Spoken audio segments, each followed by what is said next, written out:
Salzman, Jennifer Gerlach, and of course, Tony C., who lets everybody in that's legitimate, even himself. All right, now, let's go through the members' birthdays. Our illustrious Sheriff for Frederick County, Chuck Jenkins, May 27th. Kevin Quirk, May 28th. Bruce Abos, May 30th. And John Molesworth, May 31st. So let's all give them a round of applause. All right. And also member anniversaries. Brad Young's been here for 20 years. And Russ Foreman has been a member for 41 years. Let's give them a round. All right. We have some announcements. I briefly want to talk about the attendance requirement. It's come up, a few of the Rotarians have asked me, you know, what's the status of that? Well, at this time, attendance requirement has and continues to be suspended while the public gathering ban is in effect. This policy will be a topic of our upcoming board meeting where it will be discussed and reevaluated. So stay tuned. I'll be able to report on more of that next week. I also want to share some sad news. The mother of Tom Claggett, her name was Carol Sue Jones, passed away on Thursday, May 21st. Carol was a teacher in Frederick County for over 34 years. Due to her devotion and love of the students in our area, the family requests that memorial donations be made to Blessings in the Backpack. As you may be aware, Blessings in the Backpack is one of the organizations that our club supports both financially and with our members volunteering their time and effort. You should make your checks directly to Blessings in the Backpack, and I'm going to have Katie follow up with an email for that contact information. They are a 501c3, so it probably behoove you to write the checks directly to them as opposed to Rotary. And also, unfortunately, Pam Dalton's father, Dr. Dennis Dalton, died May 25th as well. He was a dentist. Pam was very close to her father, even up to the very end when he regretfully suffered from dementia. Pam remembers and appreciated her father's drive to put forth only the best effort for his family, his parents, and anyone who came in contact with. I ask our members to please keep Pam and Tom and their families in your thoughts and prayers during this painful time. We hope that they can celebrate the amazing life of their parents and wish them comfort in their memories. So, on to some more lighter topics. I'd like to turn this over to Helen Profiter, who will announce the restaurant for the Support the Area Restaurants, the STAR initiative that we've undertaken. Helen? President Mark and fellow Rotarians, this week, this Thursday, we've picked JB Seafood out in Myersville. So we're asking that you do a little bit more for those of you who don't live in that area of Frederick County and travel.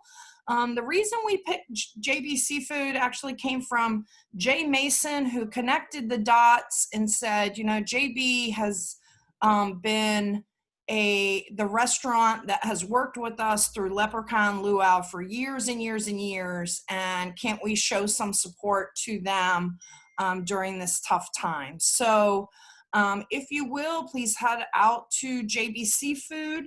Their hours are 11 a.m. to 8 p.m. On Thursday. They will take credit card over the phone, and they do have either curbside pickup or you can go inside and pick it up. If you go inside, you need to wear a mask. So their special on Thursday will be wings and beer. But as the name says, JB Seafood, they're really known for their crabs, crab cakes, shrimp, and crab dip. So if that's your thing, great. Head out there and grab some great seafood.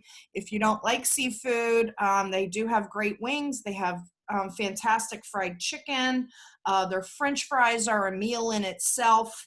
And there is a park I think you pronounce this Dobbs, D-O-U-B-S, Yes, Dobbs Park. Doubs, Thank Doubs. you, Yeah, Dobbs yep. Park, close to JBC Food. So you wouldn't have to travel all the way back to Frederick and let your food get cold. You could actually go to the park. They have tables and pavilions, and you could eat there. So Now, thanks so much.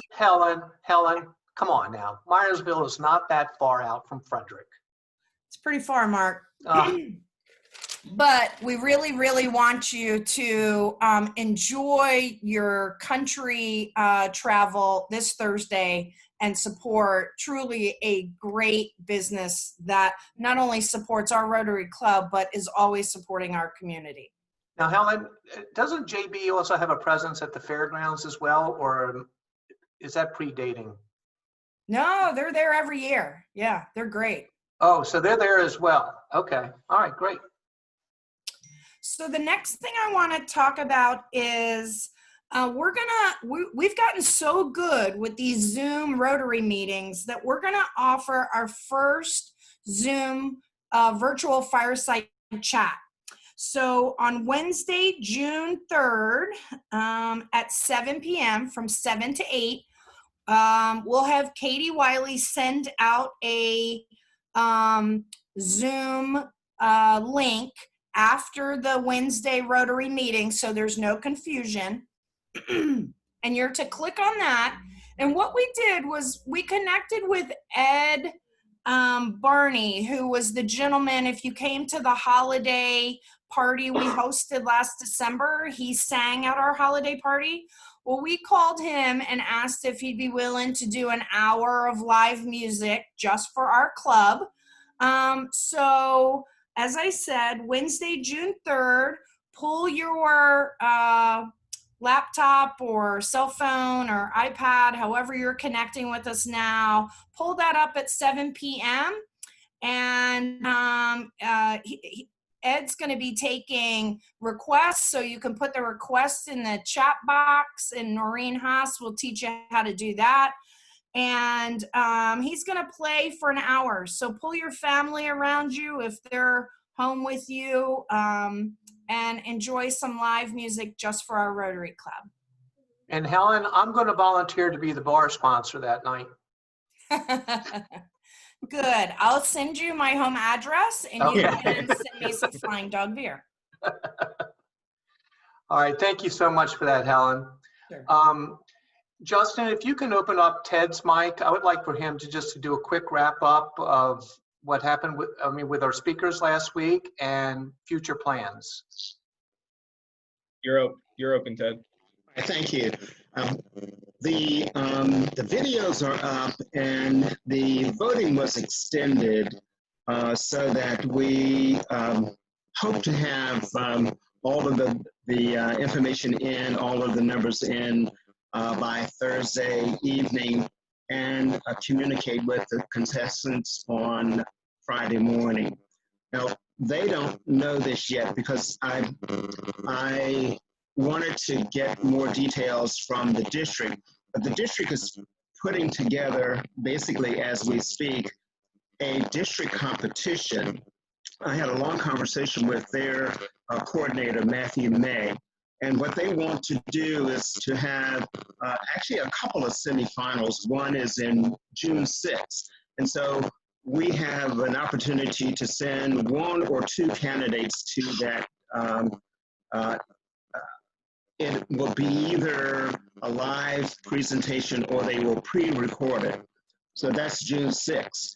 The next semifinal then is June 13th. And the final presentation would be, for those who move forward, will be June 26th. It looks like right now they have anywhere between 10 and 17 potential candidates. They left one slot for us. I asked them for two just in case. So that's where we are at this point. I will share with you, I think I mentioned before, unfortunately, their prizes are not, and I don't see them on this page, their prizes are not higher than ours. So the students would be competing for smaller prizes than they were given at in our contest. And I can pull that up in just a second, I think. Nope. Anyway, their top prize is $400. Their smallest prize is $100. So our two top winners, if we decided to send two forward, would compete for the district with. If they get to the finals, there'll only be 4 students in the finals, but they want to narrow it down to 10 and then to 4. And that's pretty much it. That information, I reminded everyone that that information has to be into the district by the 30th. So we have to have that number if our students are to participate. All right. Thank you so much for putting all that together last week, Ted. I thought it went off fairly well, and I think it really meant a lot to the students to be able to present to us.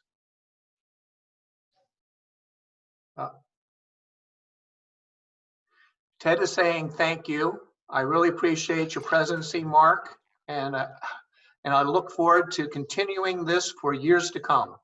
There. Okay. All right. Hey, Justin, do we have any happy bucks? Justin? Not yet. I was looking. Tony doesn't even have anything to say? Oh, Julie gave her. Hold on. All right. Unmute. Julie, go ahead. Yeah, I just wanted to let everybody know that the Catoctin Affair is hosting their virtual 2.0 fundraiser tomorrow night. It's at 7 o'clock. And in order to participate, you have to register in advance. So if you go to the Catoctin Affair page, there will be a link where you register. There's going to be a lot of really kind of inspiring testimonials and a really nice program that they've put together. In addition, you'll have an opportunity not just to donate, but also to buy raffle tickets. And the raffle tickets earn you the possibility of a dinner for, I think it's 8 people, provided by Canapés, and I'm hosting it here at our farm. So we're trying to do some things to make it a really special night. So I hope you guys will go on and support them. And again, it's tomorrow night at 7 o'clock. Mark, John Watkins wanted me to let everybody know that he sent an email to the club reiterating everything that Julie just said. Just to put that out there for you. Thank you. Fantastic. Julie, have you had experience with these virtual fundraisers? No, I'm working on one for Souls of Love. So I'm watching all of the groups that are doing this very carefully because I'll be doing the same thing a little bit later. Woman to Woman Mentoring had their Clutch the Future purse auction online. And I understand that they actually made more money than they did having it in real life because they were able to eliminate a lot of the costs involved. So Wow. It can be done. Fantastic. Yeah, we'll see. Well, if nothing else, we really should sign in just for the learning experience of this. Mm-hmm. Thank you. Thank Yeah. you for that, Julie. Mm-hmm. Jay Mason, let me try to unmute you. Go ahead, Jay.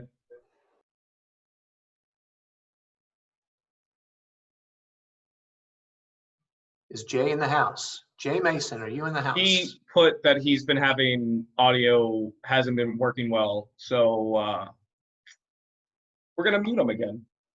Okay. Ted Luck, let me unmute you. Thanks. Something I forgot. I wanted to thank Julie Daver for her assistance. In the 11th hour, she agreed to be one of the judges for the district, one of the district competitions, and possibly assist students who might need some help in preparing. Thank you, Julie. Thanks, Julie.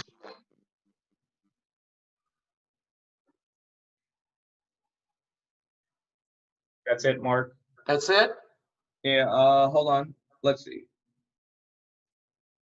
Jay's Happy Buck is for you, President Mark. You stepped up and helped Habitat finish their Middletown build. So he said, Oh. thank you. Thank you, Jay. It's not quite finished yet, but we're getting there. So thank you for that. Okay, so we're all set. No other happy bucks. So, Yeah. all right, let's get on to our featured speaker. I believe Sue Huff would like to introduce him. So, Justin. Go ahead, Sue. Okay, so today's speaker is Jerry Adams. Though not a Rotarian, he has taught me the motto of service above self with how he has lived his life. He put himself through college working 3 jobs, graduated and enlisted in the Navy. After the Navy, he went to work with Bell System and eventually became CEO of Iridium, where he circled the globe, raising billions of dollars to launch 64 satellites. After having 2 children of his own, he adopted a girl from Korea, thus giving her a future, family, and life. Had she not been adopted, her future was bleak since she was only half Korean. His story today was featured in a cover story for Guidepost magazine and in a book by Dr. Norman Vincent Peale. He's my father, my mentor, and my hero. It's ready. I'm done. Thank you, Sue. I'm honored to be your dad. I want to thank the Rotary Club of Frederick for inviting me to your meeting to share my story. My father was drafted into the Army in 1943. I just turned 3 years old when he left for the Pacific Theater. He told me later that he asked a buddy to pick him up at night so that he wouldn't have to say goodbye to me while I was awake. He fought as an infantryman on Guadalcanal, Guam, Iwo Jima, Okinawa. He returned late in 1945 and we moved to Oklahoma City. When I was about 9 years old, my little sister, Cheryl, mom and dad and myself went to Spring Lake Park in Oklahoma City. Spring Lake is an amusement park featuring a huge wooden roller coaster. I pestered my dad to ride with me on the roller coaster. And I'll never forget him looking at my mom with a look of, well, what should we do? Finally, he said, okay, he relented. We walked up these long steps to buy our ticket, and he headed for the front of the roller coaster. Not my first choice. As we clicked and clacked our way to the top of the huge first hill, I could only think, why did I want to do this? Why didn't I ask for an ice cream cone instead? As I looked down off to my right, I could see mom looking up, waving. And then I saw my little sister. She wasn't waving. She didn't care if she never saw me again. She was eating an ice cream cone. I was scared. I was really scared. Click, clack, closer and closer to the top. My dad must have sensed how scared I was. He let go of the safety rail holding us in and put his arm around me. Suddenly, I wasn't scared. I was with my dad. We were together on this horrible ride. Together, we plunged down the hill. Karen Linehan and I met in college, Cole College in Cedar Rapids, Iowa. It's a small liberal arts school associated with the Presbyterian Church since 1859. It has about 1,200 students. I was a sophomore and had odd jobs with the college. In the fall of 1959, I volunteered to come to the campus a few days earlier and help with freshman orientation. My first job was to help the freshman women unload their cars and carry their belongings to the dorm rooms. I met Karen and her family, and I was struck by Karen's attractiveness and good personality, but also by the fact that she had about 102 pairs of shoes, all in their individual boxes, neatly labeled dark blue Capezios, light blue Capezios. 3 years later, we were married on Saturday, June 2nd, 1962. I graduated on Sunday, June 3. We both started to work on Monday, June 4. Karen began summer school. She would graduate in March of 1963. I would return from the Navy Officer Candidate School in March as an officer and a gentleman. Sometime in early March, I was selected to go to the Naval Air Program. I called Karen from Newport, Rhode Island, the women's dorm in Cedar Rapids, and excitedly told her that we're going to Pensacola, Florida, where I was to start flight training. Karen was not sure which snow lump in the parking lot was our 1957 Chevrolet. She thought that she could find it by the time I arrived. We packed everything we owned, mostly wedding presents, into the Chevy and headed south. They mailed Karen her diploma a few weeks later. Pre-flight, flight school, props to jets, Pensacola to Corpus Christi. Finally, Karen pinned my Navy wings on my uniform, and we headed for my first duty assignment, Whidbey Island, Washington, to join the squadron, Heavy Attack Squadron 4. I had been assigned to be a bombardier navigator on the Navy's largest aircraft carrier-based aircraft, A3B, affectionately known as the Whale. Prior to leaving Corpus, I was interviewed by a first class who said, "Mr. Adams, would you like to go high and fast or low and slow?" Well, low and slow I knew meant helicopter pilot, so I chose high and fast. And he said, "All right, I'm going to put you in an A3, and at that time it's called A3D, and I'm going to show you a model of an A3 so you can see what I'm talking about." He didn't have a picture of an A3, so I was blind to that. This, I'm going to stand back. This is a model of an A3. It was a secret bomber. It is a nuclear delivery aircraft. This model is my plane that I flew in Vietnam. The 10 on the front, and then the tail says ZB. That's the call sign of the Heavy Attack Squadron 4. We were known as ZB-10. Our names are underneath the cockpit. Swept wing, twin engine jet bomber, J-57 engines, 21,000 pounds of thrust. There is no armament. It's only electronic armament to try to break radar fixes from the ground and from the air.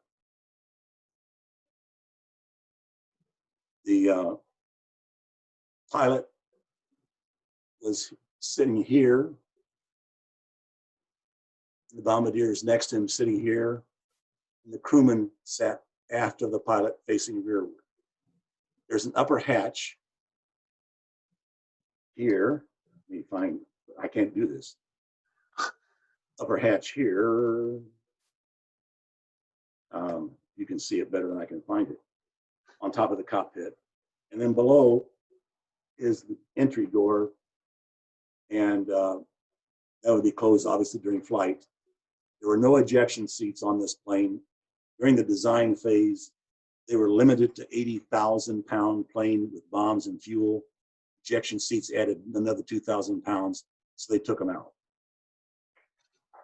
Now, at that point, he'd made his assignment, and he said, you know this is designated as A3D. And I said, yes, I know that.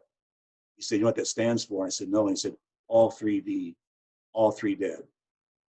And that would become sick humor of our fellow fighter squadrons. The day we left for Vietnam was cold and drizzly. The band played. The base commander gave us our farewell salute. We took off and came back over the field in a tight formation and headed to our ship, USS Oriskany, based in California. Karen had told me a week earlier that she was pregnant with our first child. As we flew down the coast in a very loose formation, I am sure there was not one person who did not believe that we would all be back before the end of the year. It was February 1965. After operations with the ship and a brief stop in Hawaii, the 3 A3Bs flew across the Pacific. I was lead navigator, landing at Johnson Island, Guam, and our final destination, Cubic Point in the Philippines. Landing at Guam, as we dropped to lower levels and began our approach to the airfield, I saw down below in the surf rusting landing craft. Obviously, they were U.S. rusting landing craft. And I thought to myself, 21 years ago, my father could have been in one of those landing craft. We stayed at Guam that night, and then the next day we flew on to the Philippines. On landing in the Philippines, we traveled down the taxiway to an area that had been assigned to us. And on both sides of the taxiway were planes with combat damage. Canopies were blown off. There were holes in the wings. I felt very alone and a long way from home. In a week, the ship would arrive off the coast of Vietnam. We'd start our missions in both South Vietnam and North Vietnam, and there would be a lot of people trying to kill us. We would fly 2 missions a day. Each one would last about 2 hours. A notice was received from the Coral Sea aircraft carrier. A3 lost on a catapult shot. Nose wheel collapsed. All 3 crew lost. No bodies recovered.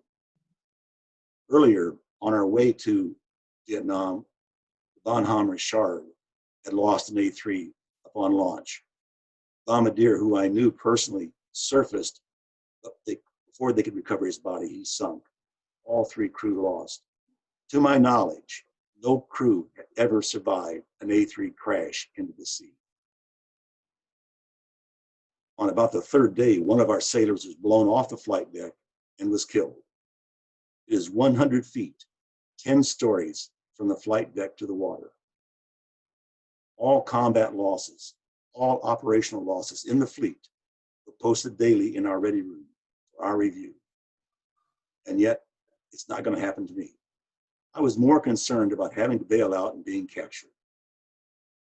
On May 24, 1965, we returned to the Oriskany from a bombing mission and discovered that we'd been hit. A projectile was embedded in the belly of the aircraft, in fact, embedded below the seat of our crewman. We joked and wondered if the crewman could get a Purple Heart if his rear end was bruised. He decided not to show us. But it was amazingly close to how close we'd come to being blown out of the sky. On May 25, 1965, I checked the weather over our target. I left the pilot and crewman to go to the flight deck to check the bomb load and fuel load. Using a grease pencil, I wrote on the side of the aircraft, 68,000 pounds. That was determined by the empty weight of the aircraft, 43,000 pounds, 6,000 pounds of bombs, 19,000 pounds of fuel, for a total weight of 68,000 pounds. The catapult officer would see this weight and set the catapult power to hurl the aircraft from 0 to 165 miles an hour in 200 feet. The pilot and crewman joined me in the aircraft. We closed the bomb bay doors. Inside are 12 500-pound bombs. Approximately 30 jets are lining up for launch. 2 A3s will launch last. The other A3 is lining up on the starboard catapult. We are being positioned on the port or left catapult. The other A3 will go first. I look out of my window to my right. The other A3 crewman salutes the catapult officer. He salutes back and fires the cat. A tremendous force drives the aircraft down on the nose gear. The wings bend backwards, the skin wrinkles, and in less than 2 seconds, it is roared down the deck and is airborne. It's now our turn. I check the instruments. I look over at the pilot. He has pushed the throttles to full. His fingers are wrapped around what is known as the cat hook, because you have to wrap your fingers around something steady so that when the catapult fires, your hand doesn't pull the throttles back by accident. He's grasped the hook. I salute the cat officer. He salutes back and fires the cat. Instead of a huge crush that you feel as you accelerate down the deck, there was a huge crash. All I could see was the deck of the aircraft carrier. As we were sliding down the deck towards the front of the carrier, we were nose down without nose gear, I see the pilot pull the throttles back and stand on the brakes. I see the front of the carrier slide by. I see the ocean 10 stories down. It is today I die, was my final verbalized thought as we began our plunge to the sea. I knew that no one had ever survived an A3 crash in the sea. It is today. Down we fell to my imminent death, but I was not afraid, because at that moment, Jesus put his arm around me. I was not alone. And whatever would happen next, I didn't know whether I was going to live or die, but Jesus was with me. That was everything. Me, an ordinary Christian. I didn't call out. I didn't, Jesus, please save me. I did not. I'm an ordinary Christian, yet Jesus was by my side. Together we crashed into the sea. The impact was horrific. It's like being strapped to a ceiling 8 foot above the floor and dropped face down. I had taken a breath and turned my head to the left before impact. All of my air was crushed out of me. The pilot was smashed. The dash smashed his face. It was quiet and dark. The carrier was now running over us. I did not know whether I was alive or dead. Suddenly my eardrums broke. I felt sharp pain. I was still alive. God got me this far. Now I had to help myself. I undid my seat harness, began trying to find the upper hatch to climb out of the rapidly sinking aircraft. There was no hatch. There was no plane. I was drifting down, attached to my seat. I undid my seat harness. The seat fell away, drifting downward, and I began moving upwards. I pulled my May West gas inflators and began moving faster towards the top, and now I could see light was coming down. I tried to swim upwards. I really needed air. My legs would not move. I could hear in my head broken bones grating against each other. My legs were badly broken. At the last instant, before I sucked in the ocean, I broke surface within 20 feet of the aircraft carrier, roaring by. I was beyond the fantail at the rear of the ship. The sailor was looking at me from the flight deck 100 feet above. I waved at him. He waved back, and the ship was gone. Much later, I calculated that it had taken 20 seconds to be run over by a 1,000-foot carrier. Suddenly the sea boiled probably about 15 feet from me, and up pops Sig Signorelli, our crewman. Sig, as you can tell by the name, is Italian, rather dark-skinned. All I could see was his big eyes. And I yelled at him, Sig, I said, are you okay? And he yells back, I can't talk. I swallowed the whole friggin' ocean. At that point, in the sea state of about 8, Sig drifted off, and I would not see Sig for another 9 months. He would later be rescued by a destroyer and ransomed back to the aircraft carrier for 16 gallons of ice cream. The helicopter crew with a swimmer would rescue me. I was hauled up by a cable and winch. As I approached the open hatch of the helicopter, I turned and saw the pilot inside. He was not dead. He was bloody but conscious. The crewman in the copter grabbed the winch cable and tried to pull me inside. Suddenly, he let me go back, hanging in the harness outside of the copter. He yelled to the pilot, head back to the ship. The man is dying. I turned in the harness and looked at my pilot and said, are you dying? He yells back, no, it's you. I would learn later that as the helicopter crewman tried to pull me into the copter, my right thigh bone erupted out of the thigh, cut through the flight suit, and fully exposed the femoral artery. And that really scared the crewman. I would spend the next year in hospitals in the Philippines and in the States. I was in Bremerton Naval Hospital near our base at Whidbey Island when Chris was born. After several months in traction, my legs would be rebroken twice trying to set them.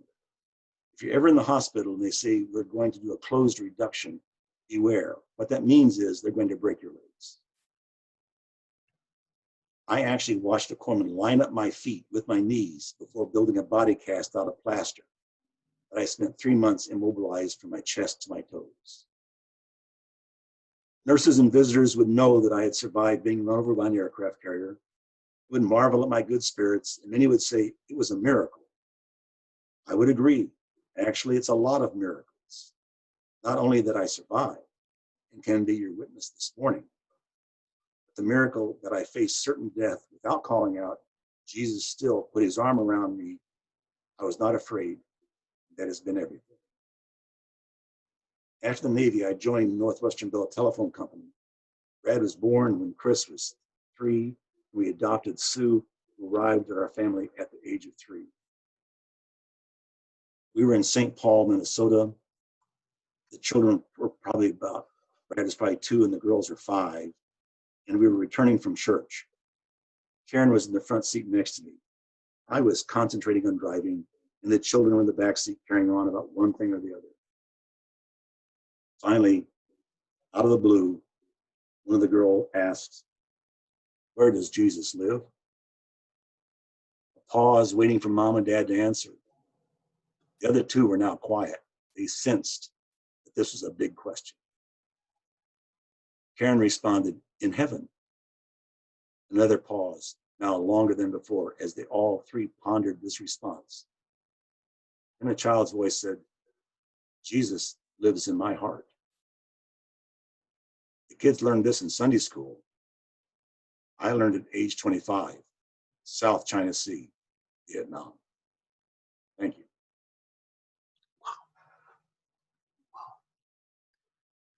Thank you, Jerry, for that. Everything you've gone through is phenomenal, absolutely phenomenal. And for keeping your faith through all that as well. Patty Mlechnik would like to thank you. Patty? Yes, thanks, President Mark.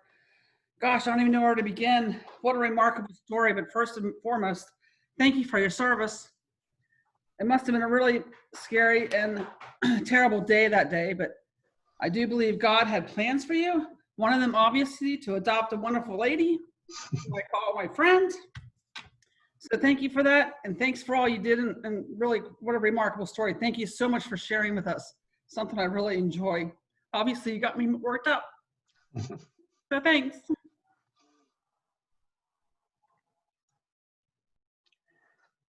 We're going to be dedicating a book in his name to Monocacy Elementary, I believe.